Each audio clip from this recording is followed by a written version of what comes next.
নমস্কার, আমি তরুণ ঘোষ। দর্শক, আমাদের অবিভক্ত ভারতবর্ষ যখন ছিল তখন 596 জন বিভিন্ন প্রদেশে 596টা রাজা ছিল। তো ব্রিটিশরা যখন এলো, আসার পরে তারা তো একটা ক্ষুদ্র সংখ্যক ছিল, দেশীয় কিছু মানুষ নিয়ে আর ইংরেজের কিছু সৈনিক নিয়ে তারা একটা সৈন্যদল গঠন করলো। তার প্রশ্নটা হলো, ধীরে ধীরে ধীরে ধীরে তারা এই পুরো ভারতবর্ষটাকে দখল করলো কি করে? আমাদের যে 596 জন যে রাজা ছিল তাদের মধ্যে কোনো একতা ছিল না, সব নিজেদের মধ্যে লড়াই করত। এই যে আমি বারবার বলি না যে কিলে কা দরওয়াজা আন্দার সে খোলা হতা হ্যায়, দুর্গের দরজা ভেতর দিয়ে না খুললে রোমও হতো না, অধিকার হতো না। আজকে এই প্রসঙ্গ এই কারণেই আনছি যে আমি বরাবর যেটা বলে থাকি তাতে আমি অনেক সমালোচিত হয়েছি যে আওয়ামী লীগের মধ্যে আওয়ামী লীগের শত্রু লুকিয়ে আছে। তার উৎকৃষ্ট উদাহরণ আমি একটা গতকালকে পেলাম। শেখ শামসুন নাহার, এক মহিলা, তিনি জুলাই আগস্টে কুত্তার দল, ছাগলের দল যা পেরেছেন আওয়ামী লীগকে সমস্ত কিছু বলেছেন। সেটা আমি তখন বলেছিলাম, একজন মহিলা হিসেবে তার মুখ থেকে কি করে এই সমস্ত কথা বেরোয়। গতকালকে আমি স্তম্ভিত হয়ে গেলাম যে আওয়ামী লীগের পেজ থেকে লাইভ হচ্ছে এবং সেই মহিলা সেখানে বসে ডাকসু নির্বাচন নিয়ে কথা বলছেন। তা আওয়ামী লীগের পেজে দায়িত্বে যারা রয়েছেন তারাই হচ্ছেন আওয়ামী লীগের শত্রু।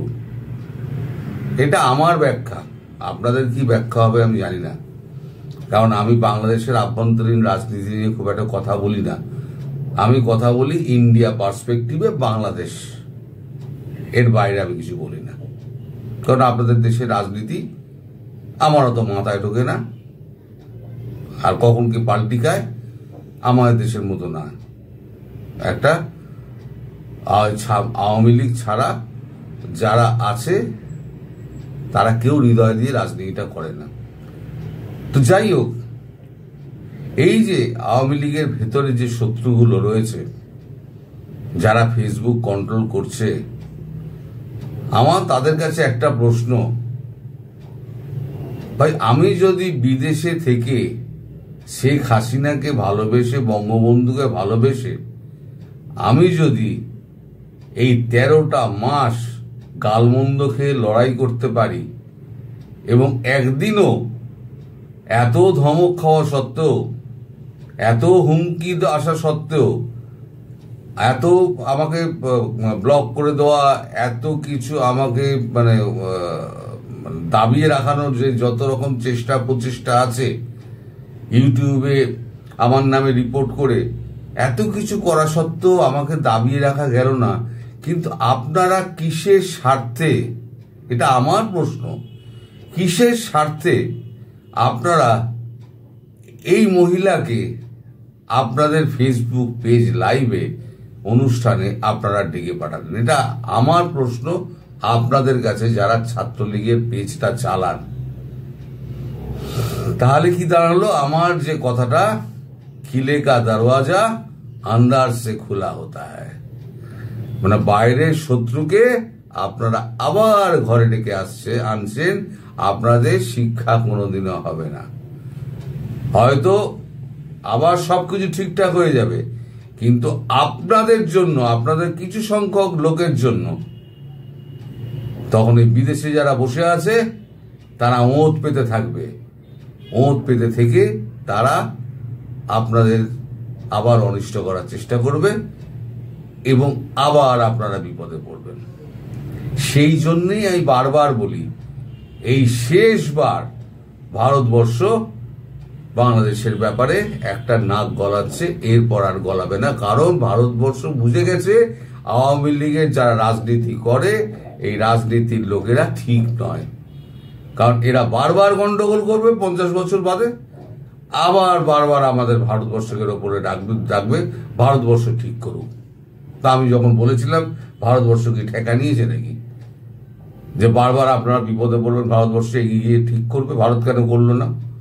আমি যখন বলেছিলাম তখন আমাকে অনেকে কমেন্টে যাচ্ছে তাই উত্তর দিয়েছেন। আমি সব রেখে দিচ্ছি, একটাও ডিলিট করিনি। লোকে দেখুক, লোকে জানুক। তো এই যে এখন এই যারা বিদেশ থেকে বসে বসে যারা এখন কন্ট্রোল করছিল, বঙ্গবন্ধুর বাড়ি ভাঙা, মানে 32 নম্বর, তার মূর্তি ভাঙা, তার মাথার ওপরে চড়ে প্রস্রাব করা, এই সমস্ত আপনারা ভুলে গেলেন। আপনাদের কর্মীদের যারা কুত্তা লীগ বলল, আপনারা ভুলে গেলেন কাদের প্ররোচনায় করেছিল। এই যে শেখ শামসুন নাহার, এই যে মহিলা, এনার সঙ্গে তো ওই ফ্রান্সের ভদ্রলোকের তো খুব আলাপ, মাখো মাখো আলাপ। সে সমস্ত খবরও তো আমরা জানি, আপনারাও নিশ্চয়ই জানেন। আমি যখন জানি বিদেশে বসে, আপনারা দেশে বসে জানেন না। কিন্তু আপনারা কিভাবে বুঝে গেলেন তাতে এ নিয়ে আমার মনে যথেষ্ট প্রশ্ন রয়েছে। যাক, সেই প্রশ্নের উত্তর যদি আপনারা আওয়ামী লীগের ওই পেজের যারা দায়িত্বে আছেন তারা যদি পারেন আমার প্রশ্নের উত্তর দিতে, আমাকে আমার মেল আইডিতে লিখে পাঠাবেন। আমি যদি পারি আপনাদের নিশ্চয়ই জবাব দেবো, যদি আপনারা লেখেন, কারণ আমার জবাব তৈরি আছে আপনাদের জন্য। তো যাই হোক, কালকে সেনাবাহিনী একটা প্রেস কনফারেন্স করেছে, সেখানে কিছু প্রশ্নোত্তর বেশ আমার মজার লেগেছে। এবং মানে আপনারা দেখুন যে সেনাবাহিনী কতটা অসহায়ের মতো নিজেদের মানে অসহায়তা প্রকাশ করছে, নিজেদের কতটা অসহায় তারা বলছে সমাজ মাধ্যম যদি সেরকম কিছু করে আমাদের কিছু করার নেই। বাক স্বাধীনতা কই? বাক স্বাধীনতা যখন এদের বেলা, যখন আওয়ামী লীগ যখন বাক স্বাধীনতা নিয়ে লড়াই করে, তারা যখন 2-4 কথা বলে, তাদেরকে তো গুলি করতে তো তখন তো বাধা হয় না। তারা আপনারা তো নির্দোষ লোকের ওপরে তো আপনারা তো গোপালগঞ্জে গুলি চালালেন। কেউ যদি ফেসবুকে একটা কিছু লেখে বা একটা ওই যে যারা আজকে সাংবাদিক যারা বন্দী হয়ে রয়েছেন, যাদেরকে অ্যারেস্ট করেছেন আপনারাই তো সরকার চালাচ্ছেন। আপনারা যারা অ্যারেস্ট করেছেন, আপনারা তাদের বাক স্বাধীনতা কি ভুলে গেছিলেন? বাক স্বাধীনতা দিয়ে বাকতাল্লা করছেন আপনারা। দর্শক আপনারাই দেখুন এই ভিডিওতে ইনি কি বলছেন।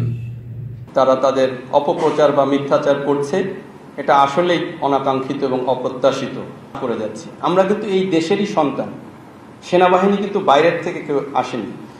সো দেশের জন্য, দেশের মানুষের জন্য আমরা যেখানে কাজ করছি, সেই দেশের মানুষই যদি আমাদের বিরুদ্ধাচার করে, আমাদের বিরুদ্ধে সোশ্যাল মিডিয়াতে কিছু বলে থাকে, তাহলে এর বিরুদ্ধে সরকার এবং জনগণ তারাই যথাযথ ব্যবস্থা গ্রহণ করবে। আমার প্রশ্ন দুটো। প্রথমটি হলো যে সম্প্রতি ফ্রান্স থেকে এবং আমেরিকা থেকে যারা ফেসবুক, ব্লগ এবং ইউটিউব সোশ্যাল মিডিয়াতে বর্তমানে বাংলাদেশ সেনাবাহিনীর সেনাপ্রধানকে নিয়ে নানা ধরনের তথ্য উপাত্ত এবং অপপ্রচার বা প্রচার বা পক্ষের বিপক্ষে নানা ধরনের পক্ষের মন্তব্য, বিরূপ মন্তব্য, বিভিন্ন ধরনের মন্তব্য করা হচ্ছে। এর পাশাপাশি সম্প্রতি এনসিপির একজন নেতা বা কিছু নেতা বাংলাদেশ সেনাবাহিনী নিয়ে সোশ্যাল মিডিয়াতে সেনাবাহিনীর বিভিন্ন অর্গান নিয়ে বিরূপ মন্তব্য করছে। সে বিষয়ে বাংলাদেশ সেনাবাহিনীর পক্ষ থেকে কোনো ধরনের ব্যাখ্যা আছে কি, কোনো ইনিশিয়েট আছে কিনা, বা কি ধরনের আপনাদের মেসেজ আছে সেটি জনগণকে জানাবে। আপনি প্রথমে যে প্রশ্নটি করেছেন, দেখুন সোশ্যাল মিডিয়াতে অনেক কিছু বলছে, মিস ইনফরমেশন, ডিসইনফরমেশন, মিথ্যাচার, প্রোপাগান্ডা করছে। এটা নিতান্তই কোনো স্বার্থান্বেষী মহলের তারা তাদের অপপ্রচার বা মিথ্যাচার করছে। এটা আসলেই অনাকাঙ্ক্ষিত এবং অপ্রত্যাশিত এবং আমাদের জন্য এম্বারাসিং।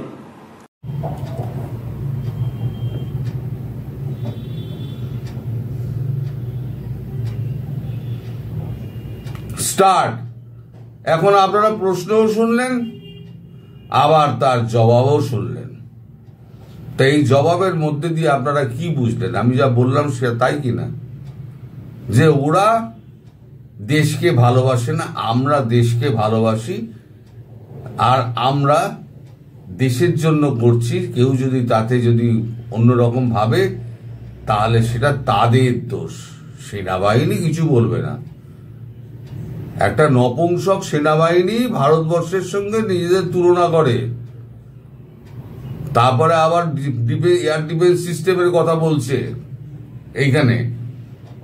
আরে এয়ার ডিফেন্স সিস্টেম আর রকেট লঞ্চার আর এমনি হয় না, এই বছরের পর বছর ধরে এটা প্রতিনিয়ত কাজ হয়, একটা চলমান কাজ।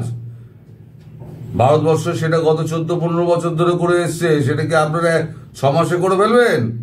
কোনোদিনও হবে না। আর তার জন্য দরকার হচ্ছে রেস্তো।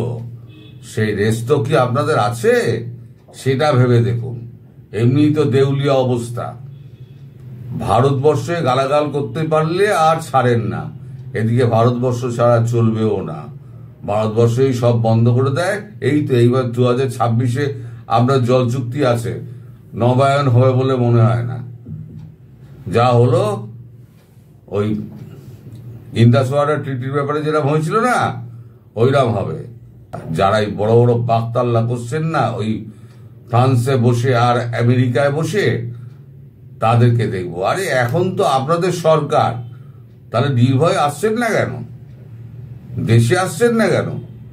ওখানে বসে জল মাপছেন? আরো কিছুদিন দেখা যাক, কারণ আপনারা বুঝতে পারছেন পরিস্থিতি খুব একটা ভালো নয়, ঘোলাটে। তাই আপনারা দেশে আসছেন না। আপনারা ওখানে বসে মোদির পিন্ডি চটকাচ্ছেন, শেখ হাসিনার পিন্ডি চটকাচ্ছেন। ক্ষমতা থাকলে দেশে এসে বুক ঠুকে দাঁড়ান, হ্যাঁ আমরাও রাজনীতি করেছি, অনলাইন রাজনীতি করেছি, এখন মাঠে রাজনীতি করতে এসেছি। ফালতু বকবেন না, আমরা ফালতু বকি না ভারতবাসীরা। আপনারা আমাদের ভীতু বলুন আর যাই বলুন, আমাদের মতো দেশপ্রেমিক হতে গেলে আপনাদের 7 জন্ম তপস্যা করতে হবে। বুঝতে পারছেন? সবাই ভালো থাকবেন দর্শক, সাবধানে থাকবেন। ধন্যবাদ।